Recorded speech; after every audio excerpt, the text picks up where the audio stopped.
Cuisine dans ce journal, nous recevons ce soir le chef cuisinier Norbert Tarrer, véritable star française des fourneaux. Il est au Fénois pour quelques jours afin de partager sa passion avec les Polynésiens. Avant de passer aux questions, Hitiura Mervin nous plonge dans l'univers du chef. Il a suivi ce matin l'une de ses masterclass. Regardez. Rouler le thon comme ça dans la chaleur pour faire un tataki. Lui, c'est Norbert Tarrer, cuisinier français. Même si ce chef est à la tête de 6 établissements, il n'a pas la grosse tête. Il a toujours un mot pour rire sur les lèvres. Pour lui, la cuisine, c'est avant tout se faire plaisir et s'amuser. Et on n'a pas besoin d'avoir fait beaucoup d'écoles de cuisine pour comprendre que la cuisine, c'est juste de la logique. C'est comme un jeu de Lego. Plus tu vas être petit, plus tu vas cuire rapidement. Plus tu vas être gros, plus forcément tu vas demander plus de temps à cuire. Et après, c'est de l'organisation, de préparer en avance pour resservir tout de suite derrière. Tout, la cuisine, en fait, c'est ça, c'est s'amuser tout en ayant le plaisir de faire plaisir aux autres. L'élément central des deux plats, c'est le poisson. Un préparé avec du thon et l'autre avec de la dorade. Les apprentis sont attentifs. Dans les assiettes, les couleurs donnent envie. Ananas, vanille. Il ne reste plus qu'à goûter. Alors, verdict? Le mi-cuit de Mei Mei est excellent. Le thon rouge est excellent aussi. C'est fondant, c'est excellent.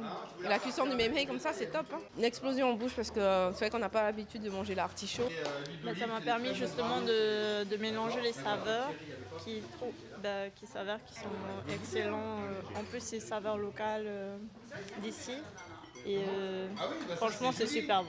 Pour ceux qui veulent seulement déguster, 2 soirées buffet thématiques seront organisées et un barbecue sur une pirogue est aussi au programme. Et Norbert Tarrer est avec nous ce soir. Moi, comment ça va bien? Ça va bien et vous? Ah bah ouais. Écoutez, là, je suis à l'heure de Tahiti, c'est pas mal.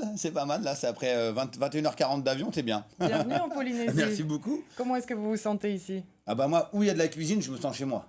Où il y a des beaux produits, où on aime manger, je suis à la maison, quoi. Et du coup, culinairement parlant, comment est-ce que vous vous sentez en Polynésie? Vous avez découvert un petit peu les saveurs et les Ah bah plats j'ai découvert locaux? comme ce matin le mahi-mahi. Je connaissais la dorade coryphène, hein, mais j'avais jamais vu vraiment typiquement sa chair. Je savais pas du tout comment on la cuisine.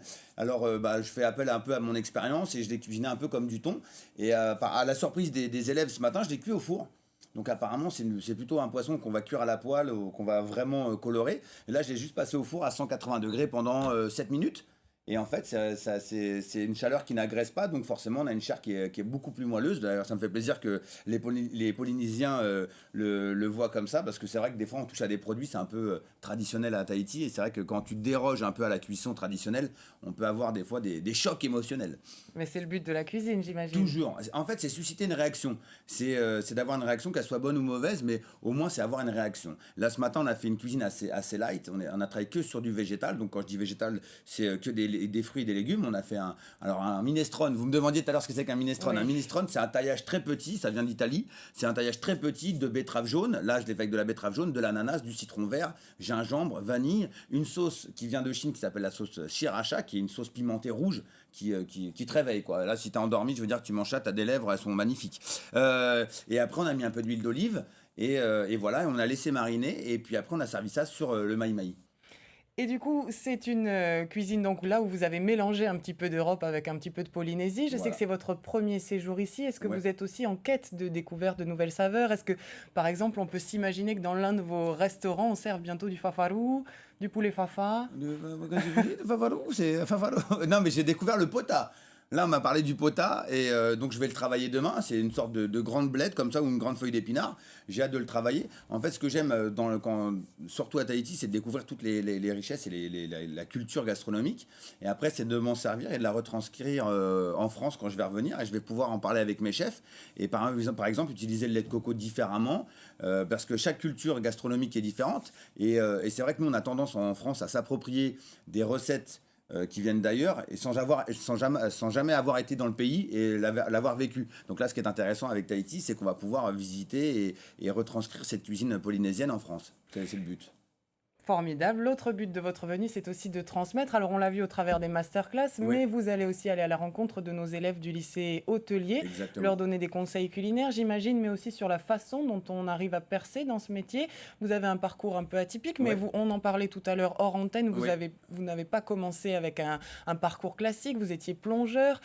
Qu'est-ce que vous voulez transmettre aux jeunes de lycée hôtelier, puis à ceux qui nous regardent ce soir et qui ont envie de faire de la cuisine? De toute façon, la cuisine, c'est partie de ces métiers de bouche, donc comme la pâtisserie, la boulangerie, la boucherie, la charcuterie. Ce sont des métiers qui impliquent une concession certaine. C'est-à-dire qu'on n'aura pas, à partir du moment où on met les pieds dans une cuisine, on n'a forcément plus la même vie que nos concitoyens qui ont une vie un peu plus standardisée. Quand on travaille, les gens sont en vacances.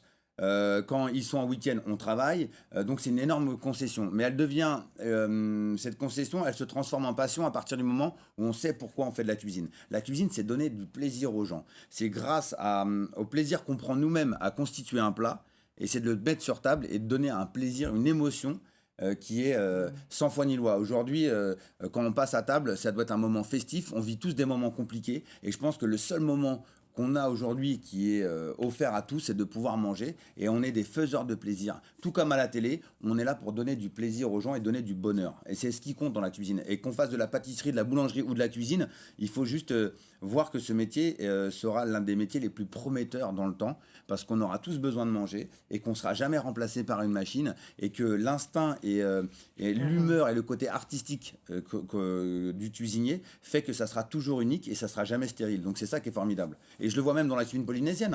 Là, j'ai goûté un poisson cru au lait de coco avec des petits oignons finement tranchés, avec un petit riz cuit dans un rice cooker.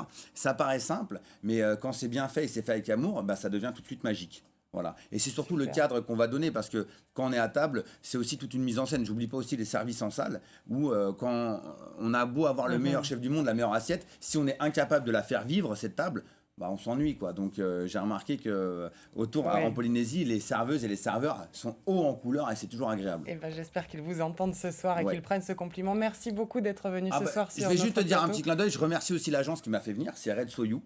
Voilà, c'est cette agence qui s'est battue, parce qu'en fait j'ai un emploi du temps qui est très chargé, et elle a réussi à écarter cet emploi du temps et me faire venir en Polynésie et permettre aux Polynésiens de goûter au bonheur de votre cuisine. Et ils peuvent aller sur le site internet de TNTV pour découvrir à quels horaires on peut goûter la cuisine de Norbert. Pour les masterclass, tout est full, mais vous reviendrez bien sûr. Je fais des room service, s'ils veulent, les gens, vous m'appelez, je viens chez vous, je vous fais à manger. Contactez TNTV, on vous donne ses contacts, il n'y a pas de problème. Merci beaucoup Norbert d'être venu ce soir, et bon séjour en Polynésie. Merci beaucoup.